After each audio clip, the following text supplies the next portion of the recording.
My video thus far has concentrated on my experiences as someone who is diagnosed with manic depressive illness, has experienced multiple crises and numerous cycles. However, given that the time to diagnosis from initial crisis or first episode is generally in excess of 10 years, much of what I've spoken about will already be known by those who already have the illness. In fact, many people with the condition will have a better understanding than me, may have adapted more effectively, or may be better placed to provide advice than I am. I'd therefore like to turn my attention to those who haven't been diagnosed, who are uncertain as to whether they are affected or who have family that they are concerned about.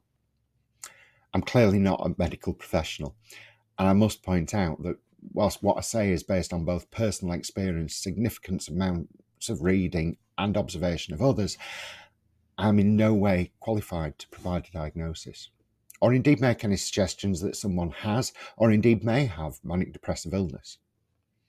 There are so many components of any mental illness that to give advice would simply be incorrect.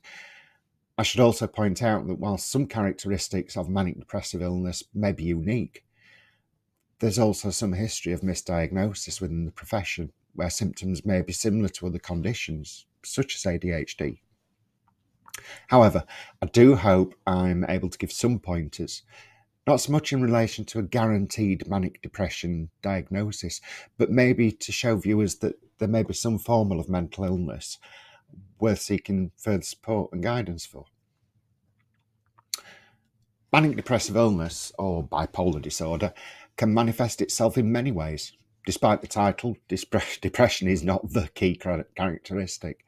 Many people have recurring depression. They don't all have manic depression or bipolar disorder. In fact, most probably don't.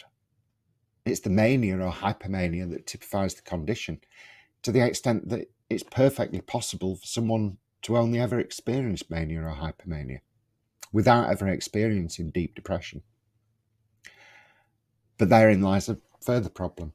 Mania, or more accurately in my case, hypomania, is often typified by racing thoughts, inability to sleep, tirelessness to the extreme, which can also be typical symptoms of ADHD.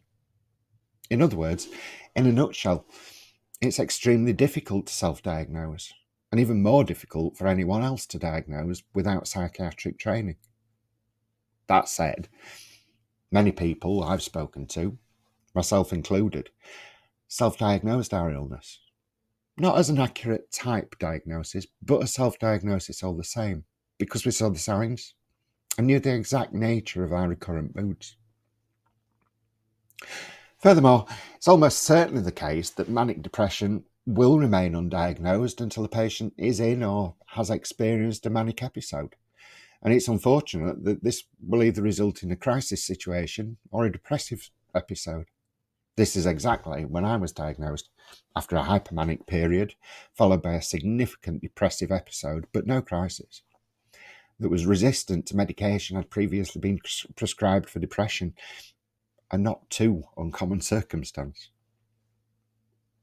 However, there are some warning signs that you can consider, or look out for those in those you love, or otherwise come into contact with. I'll start with mania or hypomania, and we'll point out that this information is directly listed on the NHS website. The criteria are feeling very happy and excited, feeling very irritable or aggressive, having lots of energy, feeling restless or not needing much sleep, racing thoughts or not being able to concentrate, speaking fast or talking a lot. You may not make sense to other people. Some will experience a high sex drive or libido. Some will feel overly confident or adventurous, maybe impulsive or extravagant, maybe spend lots of money, or saying or doing things that are rude, inappropriate, or not usual for them. They may also hear things that are not real, believing things that are not true, as in delusions, or feeling paranoid. To be hypomanic or manic does not mean you'll have all those symptoms. Sometimes just a single characteristic is sufficient to provide a diagnosis. Other times, a combination of two or more will be required.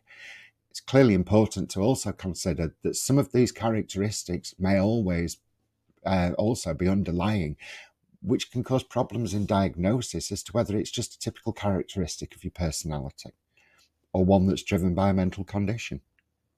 After all, we all know overly confident people who can be rude and always seem to be aggressive. They're not necessarily bipolar or manic depressive.